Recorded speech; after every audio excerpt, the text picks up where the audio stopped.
Hey, how y'all doing? It's day 6 of 22 push-ups a day for veteran suicide awareness.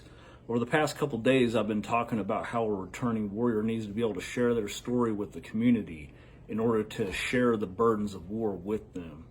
Today, I want to talk about a different way to express those feelings that war tries to keep sealed up inside of us and isolate us from others. You know, quite often we'll go to war and we'll come back with the feeling that we can't possibly be anything else besides the destroyer that we've had to be for the past couple of years. I just want to tell you that every single human being is inherently a creator. They have creativity with them, even if they've had to go to war and take life and raise city blocks and scorch the earth. We are all creators. And Tick writes about how ancient cultures actually required their warriors to, when they tell their stories, they had to incorporate some type of artistic expression with it. As a matter of fact, the Japanese samurai, they weren't even given their sword to fight with until they had been seen as mastering some type of art form. And Tick writes, artistry balanced the passions of war, providing an outlet for creative expression and giving aging warriors a peaceful occupation. Our creativity doesn't need to be our occupation, but we do need to have that artistic expression or outlet for the negative feelings that we feel whenever we get home. And to be quite honest with you, this is just good advice for anybody. Anybody needs this artistic expression to express their feelings. But this expression can be anything from drawing to writing to woodworking to gardening. Yes, I believe that gardening is a form of art. I mean, we're creating, right? In my personal story, I left the military to go to seminary for 3 years with the full intentions of going back into the military. During that 3 years, I still had my armor on, you know, that barrier that I talked about earlier to separate myself from the feelings that I didn't want to feel.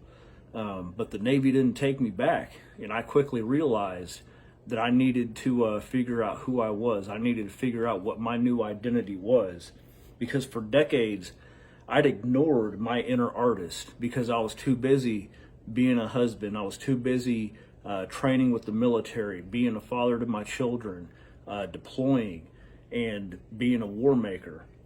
I had no identity besides being HM1 Hennebury, being Tammy's husband, being Jordan and Lucy's father.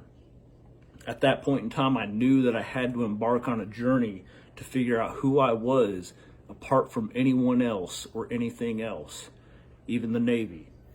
And so I started playing D&D, and I joined a writing group, two things that I'd always wanted to do.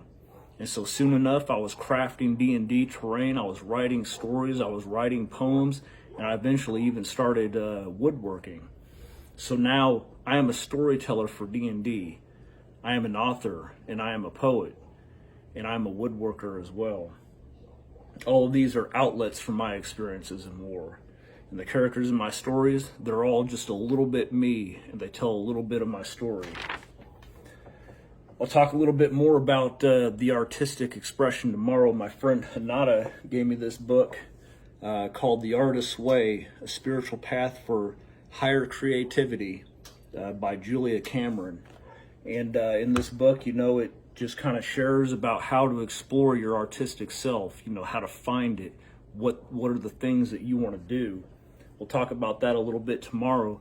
But for today, I'm going to leave you with this poem by Wilfred Owen, a warrior who died not long after his experience in World War I. He wrote this poem as he sat in a hospital healing from a wound in combat. It's called The Parable of the Old Man and the Young. So Abram rose and clave the wood and went, and took the fire with him and a knife. And as they sojourned both of them together, Isaac the firstborn spake and said, My father, behold the preparations, fire and iron, but where the lamb for this burnt offering? Then Abram bound the youth with belts and straps, and builded parapets and trenches there, and stretched forth the knife to slay his son. When lo, an angel called him out of heaven, saying, Lay not thy hand upon the lad, neither do anything to him, Behold, a ram caught in a thicket by its horns. Offer the ram of pride instead of him. But the old man would not so, but slew his son, and half the seed of Europe, one by one.